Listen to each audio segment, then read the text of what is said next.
नमस्कार दोस्तों, स्वागत है आपका अपने ही चैनल दीवा एक शक्ति में। दोस्तों, आज की इस वीडियो में हम बात करने वाले हैं हर स्त्री के होते हैं 4 पति, जाने कैसे। मित्रों, जैसा कि हम सभी जानते हैं कि हिंदू धर्म में शादी के बंधन को एक समझौता नहीं बल्कि 7 जन्मों का बंधन माना जाता है। इतना ही नहीं, सनातन धर्म में सदैव एक पुरुष एक स्त्री की बात की गई है, अर्थात पुरुष के जीवन में एक महिला और एक महिला के जीवन में सिर्फ एक ही पुरुष होना चाहिए। लेकिन अगर हम ये कहें कि वैदिक परंपरा के अनुसार ऐसा बिल्कुल नहीं है तो आपको कैसा लगेगा?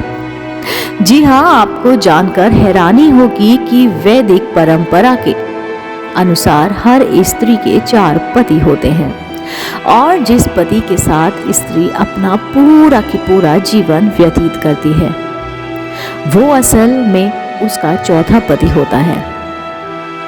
तो बाकी के 3 पति के बारे में जानने के लिए बने रहिए हमारे साथ वीडियो के अंत तक। नमस्कार मित्रों, आप सभी का एक बार फिर से स्वागत है दीवा एक शक्ति पर।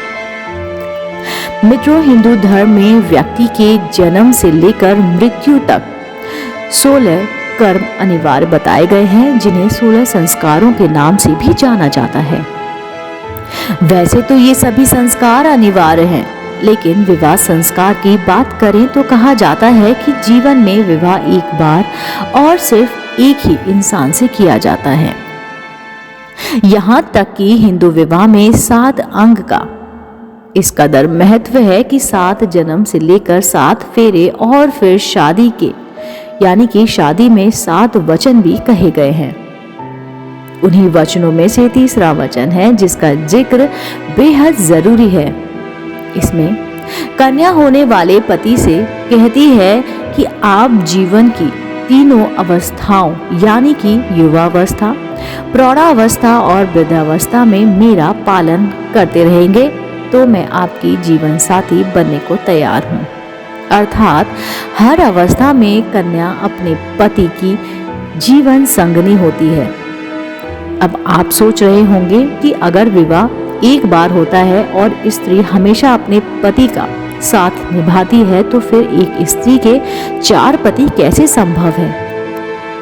तो आपको बता दूं कि वैदिक परंपरा में एक नियम है जिसके अनुसार एक स्त्री अपनी इच्छा से 4 लोगों को अपना पति बना सकती है। और आपने कई पौराणिक कथाओं में देखा भी होगा कि एक महिला ने कई पुरुषों से विवाह किया।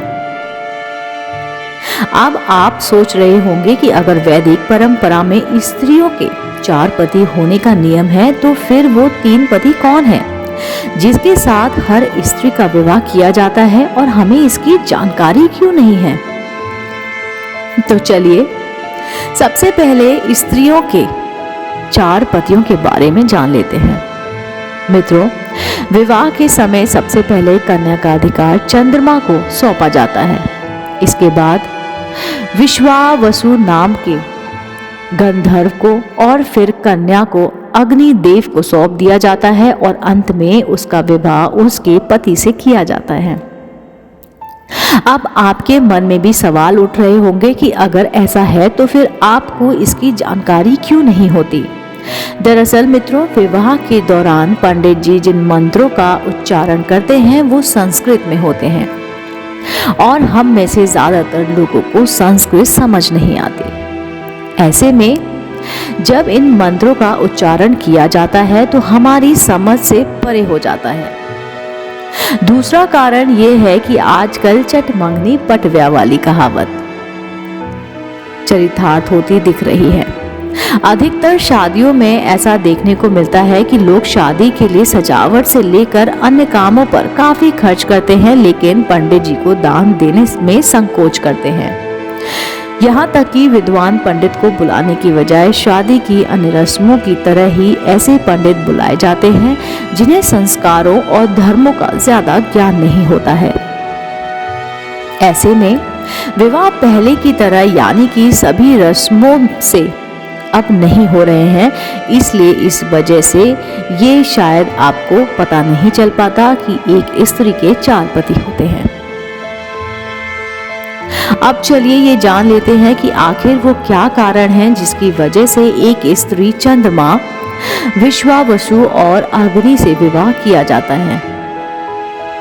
तो इसका जवाब ऐसे समझिए कि वैदिक परंपरा के मुताबिक तो एक स्त्री को 4 पति रखने का अधिकार दिया गया है, लेकिन इससे समाज में व्यवस्था फैल सकती है, जिसे देखते हुए ऋषि श्वेतकेतु ने इस परंपरा में बदलाव किया।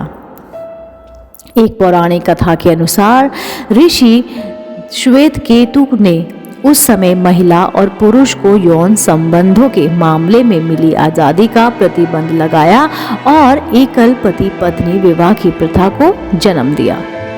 दूसरी तरफ वैदिक परंपरा को जीवित रखने के लिए महिला का विवाह 3 देवताओं से करा दिया, ताकि 4 पतियों की पत्नी होने का अधिकार भी सुरक्षित रहे और समाज में व्यवस्था भी बनी रहे। तो मित्रों, अब आप समझ गए होंगे कि एक स्त्री के 4 पति क्यों होते हैं। उदाहरण के तौर पर आप द्रौपदी स्वयंवर को ही ले लीजिए। द्रौपदी ने उस समय की व्यवस्था से आगे बढ़कर 5 पुरुषों को अपना पति बनाया और स्वीकार किया। मित्रों, पौराणिक मान्यताओं के मुताबिक वृक्ष कन्या मारिशा का भी 1 से ज्यादा पुरुषों से विवाह हो चुका है। एक मान्यता के अनुसार सृष्टि की रचना के बाद इसके संचालक के लिए ब्रह्मा जी ने अपने 10 मानस पुत्रों को उत्पन्न किया, जिन्हें प्रचेता कहा गया, और ब्रह्मा जी ने इनमें से अपने इन 10 मानस पुत्रों को सृष्टि के संचालन की जिम्मेदारी सौंप दी। बता दें कि चंद्रमा ने इस 10 प्रचेताओं का विवाह वृक्ष कन्या और यक्ष की बहन मारिशा से कराया, और प्रचेताओं से विवाह होने के कारण उन्हें प्रचेती और प्रचीति का नाम भी जान गया। प्रचेताओं और चंद्रमा के आधे आधे तेज में मारिशा ने दक्ष प्रजापति का जन्म दिया। फिर दक्ष प्रजापति ने ही सृष्टि संचालन का कार्य आगे बढ़ाया और मैथुनी सृष्टि का विकास हुआ। मित्रों, वृक्ष कन्या महर्षि के अलावा जटिला भी थी। इसके 7 पति थे। धर्मशास्त्रों में बताया गया है कि गौतम ऋषि के कुल में जटिला नाम की कन्या ने जन्म लिया था, जिनका विवाह 7 ऋषियों से किया गया था। तो मित्रों, उम्मीद करती हूँ कि आज का वीडियो आपको पसंद आया होगा और अब आप जान गए होंगे कि स्त्रियों के 4 पति कौन कौन होते हैं। और अगर ये वीडियो पसंद आई हो तो इसे लाइक करिए और शेयर ज़रूर करिएगा।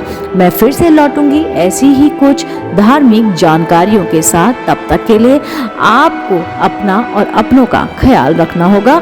और मैं फिर से आपसे शुक्रिया अदा करती हूँ मेरे वीडियो को अंत तक देखने के लिए। आप देखते रहिए आपका अपना चैनल दीवा एक शक्ति।